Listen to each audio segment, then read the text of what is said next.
নমস্কার বন্ধুরা, কেমন আছেন সবাই? আজকে চলে এসেছে একটা নতুন প্রিপারেশন নিয়ে, ডিম আলুর কষা।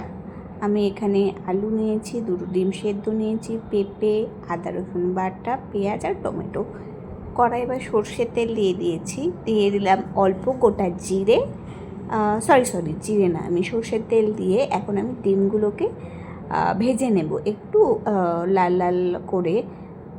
যা প্রচণ্ড গরম পড়েছে, কেমন সবাই কি খাচ্ছেন জানাবেন। আর আমি এখানে যতটা পেরেছি কম তেল মশলা ইউজ করেছি, এজন্যে মানে কষা বানিয়েছি, কেননা ঝোল বানালে আরও মশলা দিতে হতো। ডিমগুলোকে হালকা ভেজে নিলাম। এখন আমি আলু আর যে 2 টুকরো পেঁপে দিয়েছিলাম ওগুলোকেও একটু একটু ভেজে নেব। আমি একটুখানি নেড়েচেড়ে দিয়ে একটু ঢাকা দিয়ে দিলাম যাতে নরম হয়ে যায়। এবার ঢাকাটা খুলে আরেকটু নাড়াচাড়া করে নিলাম, দেখলাম যে হয়ে গেছে, অল্পই ভেজেছি, খুব একটা বেশি ভাজিনি। তো এখন আমি এগুলোকে তুলে নিচ্ছি কড়া থেকে অল্প অল্প করে। কড়া থেকে তুলে নিলাম আমি অল্প অল্প, আর একটু তেল দিয়ে দিলাম। আমি এখানে ক্যামেরাটা ঠিকমতো ফিক্স করতে পারিনি, নাহলে দেখবেন আমি খুব অল্প তেল ইউজ করেছি।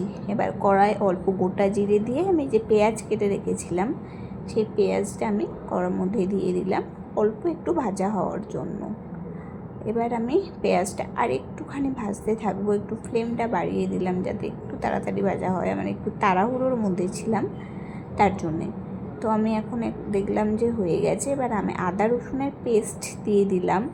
আদা রসুনের পেস্টটা দিয়ে আমি একটু এটাকে নাড়াচাড়া করছি। এবার আমি দিয়ে দিলাম অল্প নুন। এবার আমার কাছে অল্প টমেটো ছিল, তো আমি সেই টমেটোটুখানি দিয়ে দিলাম। এবার দিয়ে দেবো গুঁড়ো মশলা, হলুদ গুঁড়ো, জিরে গুঁড়ো, লঙ্কা গুঁড়ো আর চিকেন মশলা, যে গুঁড়ো মশলাগুলো আমি সমস্ত রান্নাতে ইউজ করি। এবার দিয়ে দিলাম একটু জল দিয়ে এবার আমি মশলাটা অল্প অল্প করে কষাতে থাকবো। তো মশলাটা পুরোপুরি কষার আগেই আমি আলু আর পেঁপে ভাজাগুলো দিয়ে দিলাম, কেন কি এগুলো আমি আলাদা সেদ্ধ করিনি। তো যাতে এই মশলার মধ্যেই সেদ্ধ হয় তার জন্য আমি এগুলো একসাথেই দিয়ে দিলাম। আলু পেঁপেটা দিয়ে দিলাম, দিয়ে আমি এবার একটু ঢাকা দিয়ে রেখে দেবো। এবার আমি খানিকক্ষণ পর ফিরে এলাম, আর একটু আমি এটাকে ঘাটাঘুটি করে দিলাম, কারণ তলায় যাতে লেগে না যায়। তো দেখলাম একটু জলের দরকার আছে, তো একটু জল দিলাম, মানে আলুটা একটু সেদ্ধ করার দরকার ছিল। তো জল দিয়ে আমি এখন ডিমটাকেও দিয়ে দিলাম যাতে ডিমের মধ্যে মানে মশলা ঢোকে। তো একটু কেটে দিলাম ডিমগুলোকে, ঢাকা দিয়ে দিলাম। এবার আবার কিছুক্ষণ পরে ফিরে এলাম, দেখলাম যে হয়ে গেছে আমার। এটা হচ্ছে ফাইনাল লুক আমার ডিম আলু কষা। কেমন লাগলো জানাবেন। ধন্যবাদ সবাইকে, নমস্কার।